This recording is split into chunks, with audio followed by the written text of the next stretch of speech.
Desperate seal is on thy shore, Maryland. Well, I am from Waldoboro, Maryland, and I spent my first 75 years there, and started coming to Maine by sailing from Annapolis to Maine for 8 summers with Brookie and me and the dogs as crew.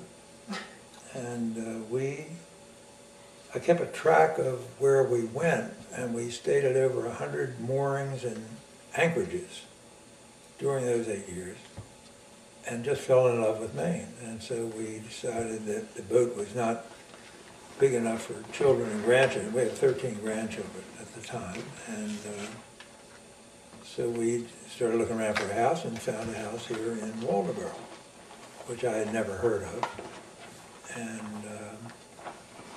have enjoyed being here.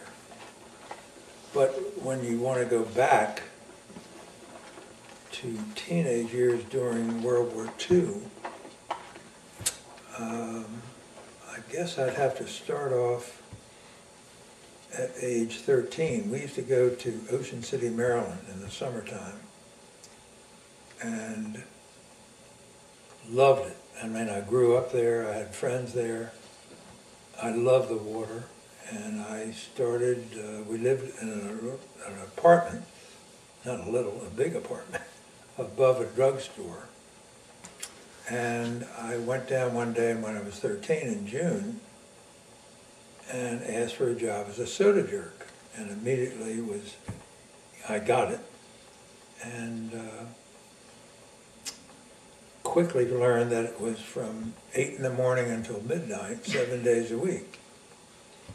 And an hour off for lunch, an hour off for dinner. And I got $23 a week. And it was, I later figured out it was about 90 hours. And I don't know what that came down to in hourly wages, but it wasn't too good. But I saved $100. And that was 13. When I turned 14, the war had started. This was 1942. And one of the stories I remember about that time was that a gal named Daisy Townsend, who was a cousin of the owner of the drugstore, Dr. Townsend, it was rainy day and evening, pouring rain. And we had put the covers over the lights to keep the German submarines from looking in on Ocean City. And she said, I'm going to go home to supper. And would you mind it was in 2 parts. This soda jerking part was on one side, the fountain, and the other part was medical and cigarettes and so forth. And she said, would you watch both sides? Because nobody's coming in. And I said, fine. So she leaves, and a guy walks in. And have you heard this story? Mm-hmm. Mm-hmm. It's one of my favorites. Guy walks in and goes to the other side of the counter in front of the cigars and cigarettes. And I walked over there and I said, can I help you? He said, I would like some prophylactics. And I thought, I don't think I'd ever heard the word. And I turned around and luckily saw a display of toothbrushes that said prophylactic. So I turned around to him and said, what color you want? And he walked out in the rain, never said a word, never came back. And when Daisy came, I said, I had one customer, and this is what I told him, this is what happened. And she said, well, they are condoms. And they're back here in this little drawer back here. And she said, but some people call them prophylactics. And I said, well, I learned something new today. So anyhow, the next year, 1943, I went back to work in the drugstore, and I saw the captain of the beach patrol. We had an Ocean City beach patrol, leaning against a lamppost outside on the boardwalk. And I walked out to him and I said, are you looking for lifeguards? And he said, how old are you? And I said, 14. He said, can you swim? I said, I can swim. And I was 190 pounds and 6 foot at that time. So he gave me a test and I passed it. And he put me on as a beach patrol. And that was at $7 a week for 7 days, $1 a day. And I found out that I could swim better than any of the other people he had hired, because at that point, anybody 18 years and older was in the Army, or Navy, or Marine Corps. And in 1943, this was the Iwo Jima time, and Guadalcanal, and we hadn't done D-Day yet, but we were getting close.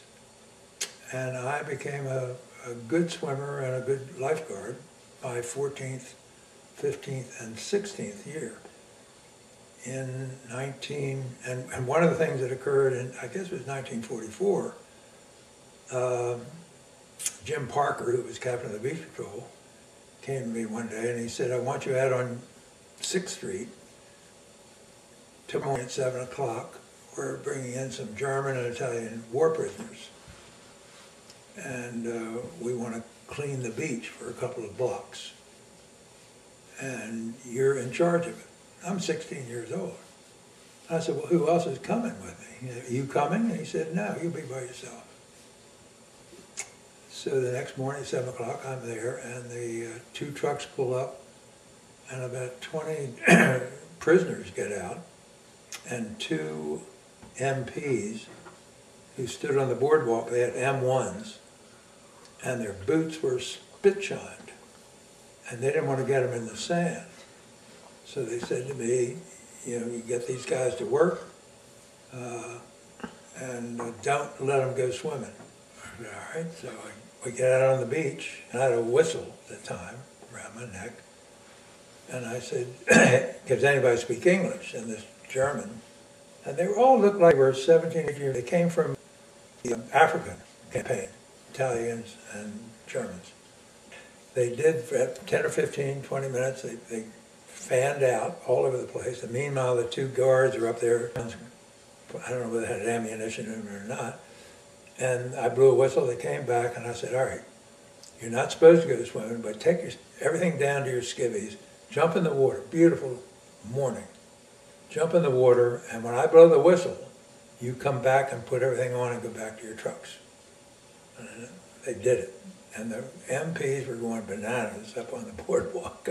But they wouldn't want to go in the sand because they get their shoes messed up, their boots messed up. So that happened, and I was so relieved at how obedient these guys were to some 16-year-old, and I could hardly believe it. I was very glad when it was over because I felt safer. I mean, you don't know what's going to happen. You don't think about what's going to happen in a situation like that. So that was 1944.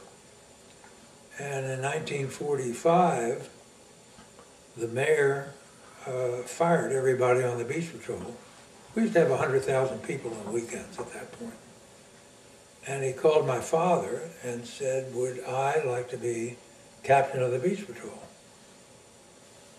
And my father didn't ask me, he asked my father. I thought that was kind of wild, but that's the way it went. And my father said, I'll call you right back. And he did, and he asked me if I wanted to, and I said, yes, I could handle that. So in 45, I got together a bunch of high school kids, and we had a beach patrol, never lost a soul from drowning.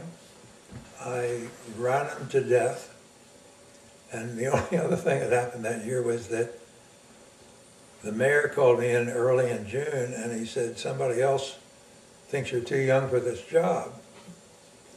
And he used to be on the beach patrol, but I fired him. And I said, who was he? He said, Gordon Shipley. I said, I know, I worked with him for 2 years. And I said, Gordon's a very nice guy. He drinks a little bit, loves his beer. He said, well, you 2 race, and whoever wins will be captain. And I didn't think that's a great way to pick a captain, if he can swim. So we got together, and Gordon and I were good friends. And I said, what do you want to race? Or where, and how much, and so forth. And he said, it's up to you. And I said, I will push off the pier and swim 1.5 miles to the Commander Hotel. And the rules will be, if you start out in whatever stroke you start out in, that's a stroke you got to keep.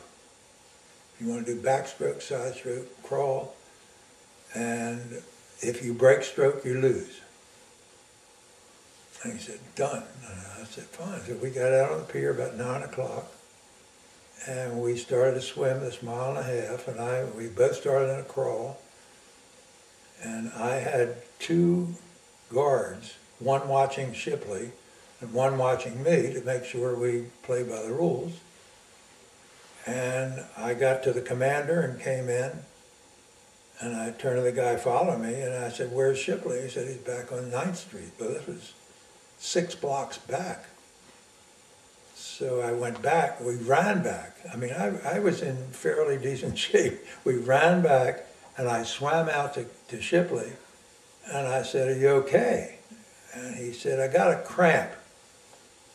I said, okay. So we came in, and he left town that day owing about $800 that he had bet up and down, which in those days was a fortune. I mean, we were making $100 a season, and he bet $800, you know, and didn't have a penny. And he left town and opened an Amico station in Washington, D.C. And then I spent 4 more years. Then another guy came back who had been on the beach patrol in '46, and Bob Craig, and he was an older man. He'd been a lieutenant in the Navy, and he said, I'd like to be captain. And I said, you got a deal. So I went back to the beach for 4 more years. Those years were, in my opinion, the best years of my life, of happiness and ability to do things. And athletics was a big deal in those days with me. And I was swimming and wrestling and playing lacrosse, and I played football, and I did whatever I felt like doing. And it was easy. Now I can hardly move. Right. So that was a time, and every now and then you'd see veterans coming back who had been wounded. And Ocean City grew and grew and grew, and now it is just one of the best beaches on the East Coast. 1944, you would get jobs during the war and for Christmas holidays. And for a couple of years, I delivered flowers. Somebody else had a car. And then one year, the post office was advertising for delivery boys. And in those days, in Baltimore, they were all row houses, little row houses. And everybody sent Christmas cards. So we got a job at $2 an hour. I couldn't believe it. With another fellow named Dick Koblitz, who later died of MS. And he and I worked for 3 days. And it was snowing the entire time between. And we'd slush through and deliver all these things. And one woman took pity on me and gave me a little pint-sized bottle of eggnog. And we're 14 or 15 years old. And I took a sip, and it was in a pickle jar that hadn't been cleaned. So I had to throw it out. I loved eggnog, but I couldn't stand it with pickles in it. So anyhow, at the end of that time, we had about $100 together each. And we said, what should we do? And one of us said, let's go to New York. So we asked our parents, and they said yes. And we got on a train, the old B&O, and went up to New York and stayed at the Hotel Dixie. And we went to movies, and we saw stage shows. The vaudeville was still around. And we saw Sinatra and Tommy Dorsey and, I can't remember the name of the singer. Anyhow, we had a great time. And one night, we were on, I guess it was Times Square, and we went to look up and see Dime a Dance. So we went in and got 5 tickets, and we started dancing with these lovely, tired, worn-out women. And we're still doing our little square step that we had learned in dancing class. And it was crazy. And then we went to a bar, and I think it was at the bottom of a Dixie hotel on 42nd Street. And it was crowded with sailors and soldiers and so forth. And we bellied up at the bar, and we were both 6 feet and 190 pounds. And we ordered a beer. And we're sipping our beer and looking around, and all of a sudden, about 2 guys down, this argument starts between a sailor and an army. And a switch knife comes out and lands on the bar, which was wooden, and quivers back and forth. And I think I said in my little article, I quivered too. And I said, Dick, let's get up to the room. So we did, and left the next day, and came back to Baltimore. But I couldn't believe that when, in retrospect, that my family, my parents, who were fairly strict, would allow me to do that, or his. But they did. It just, there was an air about the war that said, we're all in this together and we're all going to get along fine. It did mention that there would be a lot of drunks every now and then at bars who were trying to, start a fight and kill each other. Army versus Navy and all that sort of stuff. I ended up going to Washington University. I wanted to play lacrosse, and for some reason I wanted to go south and not north. And my sister said, there's this little school down in Lexington, Virginia called Washington Lee, and there was a great friend of mine. My sister was older. A great friend of mine named Jim Bird, who was killed during the war, and he went there. And she said, I've always had a little affection for it. And I said, well, there's another affection I've had. When I went to camp in 1936, the counselor I had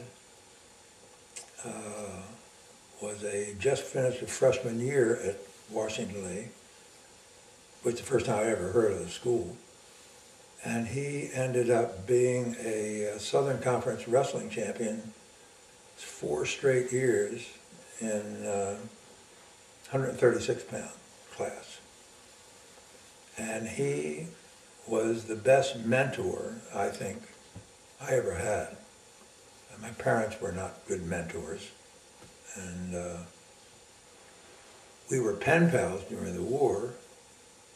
And all of a sudden I didn't hear from him, and found out that he had become a first lieutenant and was in Italy.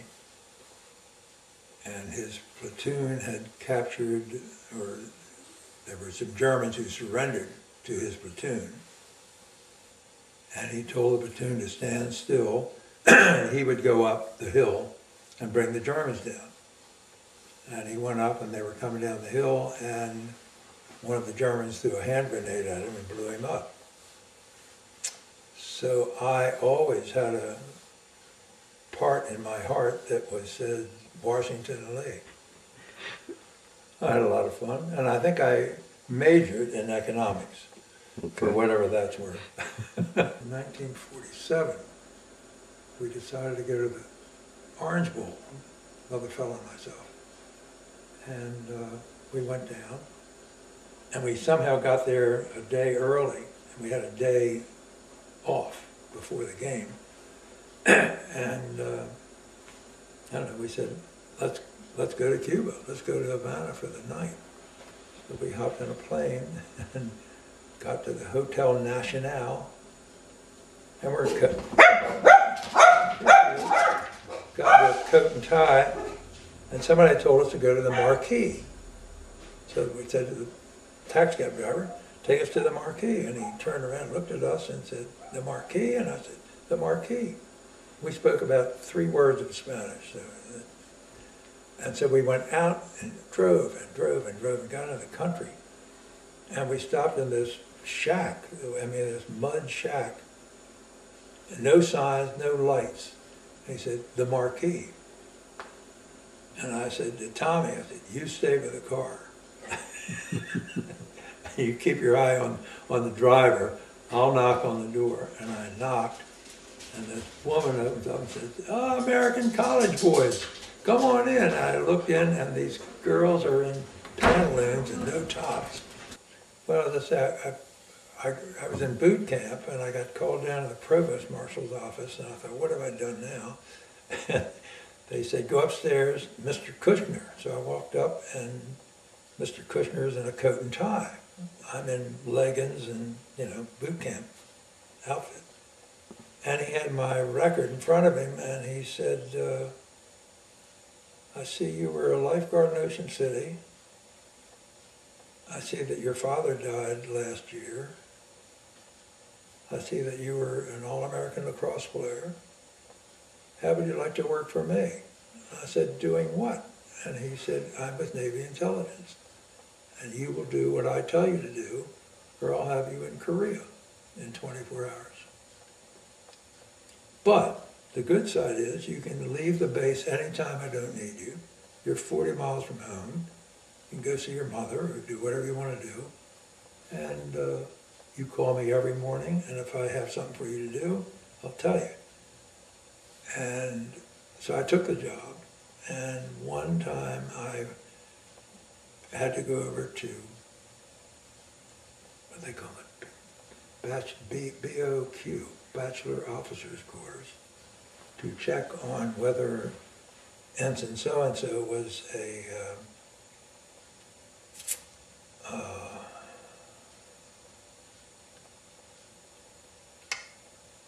I get lost here, was a homosexual. So I go in, and I had a key to anybody's locker. I could get it any place I wanted. And I went in, I found his room, and I went in, and I didn't find anything. And I looked outside, and there's a 9-hole officers golf course. And at this point, I'm in khakis and t-shirt. So the next day I came back, and I went over and played golf. And that's when I started becoming friendly with 2 guys, 2 ensigns, who finally, about the 5th day, said, you're not an officer. We checked on you. And he said, but we also checked with Denny Moore down at the Naval Academy, the lacrosse coach, and he knows you. And he said, get Pacy to coach your lacrosse team up there. You got all the equipment. I said, okay, I'll coach the team, and I'll tell you when to send different players in. You stand up front in your uniforms, I'll be in the back in my khakis. I did that for 2 years. I've always landed on my feet. No matter what problem I seem to get into, and I got into a bunch, I've always landed on my feet. Been very lucky. For a athletic director who can coach lacrosse, and you've been in the game for all these years, how about recommending somebody? And I said, I'd take the job in a minute. And he said, you got it. And I said, turned to my wife at the time, and I said, how would you like to move to Lexington, Virginia? The salary was $25,000 a year, but all of your children could go to any college they were accepted to, and it would be paid for by the university. And I had 4 boys. And I thought, that sounds like a good idea to me. And my wife said, but the town's not big enough, it doesn't have enough malls and all that stuff. So I said no. And I should have said, yes. Should Should have said yes. Mm-hmm. Another one of my big mistakes. I would absolutely, that's what I wanted to do. I coached club teams and I coached JV high school and varsity. I would just go volunteer to coach. The only money I ever made was University of Waldoboro. That was $300. And that's from February until June, 6 days a week. I'm not one to start making a lot of money. But I enjoyed it. Mm-hmm. Those kids at the University of Baltimore who were 48th in the country, the first time we went away, I said, we're going to go to wherever, and I want you all in coats and ties. And they looked at me like I was crazy. They were all public school kids from East Baltimore. And they said, we don't have a tie, or we don't have a coat. I said, then you don't get on the bus. I don't care if you go steal one, you're going to be in a coat and tie.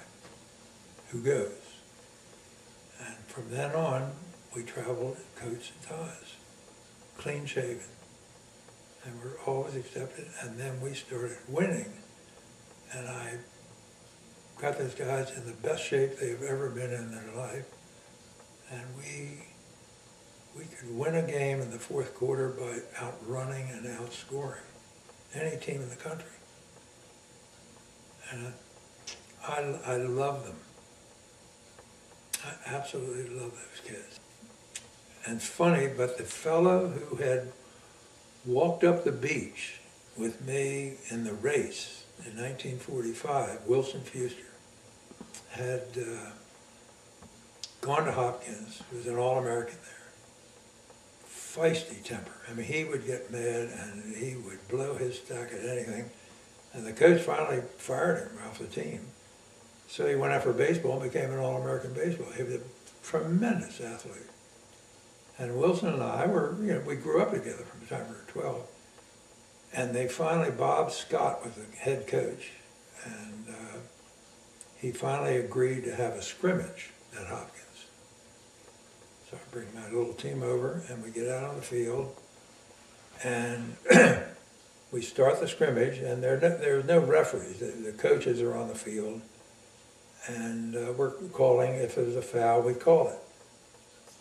And all of a sudden, the captain of my team called a timeout, and we got together, and he said, do you know what the coach is coaching them? And I said, what? He said, they're supposed to hit us in our privates whenever we get the ball. Don't go for the stick. Hit them. Double them over.